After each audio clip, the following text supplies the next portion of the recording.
नमस्कार दोस्तों, मेरा नाम राधिका यादव है। मैं कानपुर से हूँ और आप लोगों के बीच में जब डाल चढ़ाते हैं शादी में तो उस पे की गीत है, गाने जा रही हूँ। जैसा लगे कमेंट में ज़रूर बताना और लाइक करना, सब्सक्राइब करना और शेयर करना और ढेर सारा प्यार देना।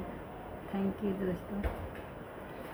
खटिया का टूटल पटिया ऐठन गईल टूटी जी, एक बेटा बियाहले में ऐठन गईल छोटी जी, एक बेटा बियाहले में। खटिया का टूटल पटिया ऐठन गईल टूटी जी, एक बेटा बियाहले में ऐठन गईला छोटी जी, एक बेटा बियाहले में।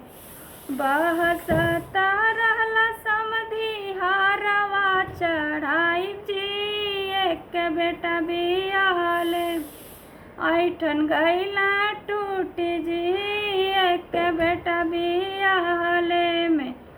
खटिया का टूटल पटिया ऐठन गईला टूटी जी, एक भाई बियाहले में ऐठन गईला छोटी जी, एक भाई बियाहले में। कहता जे रहला भसरोटी कवा चढ़ाई जी, एक भाई बियाहले में ऐठन गईला टूटी जी, एक भाई बिया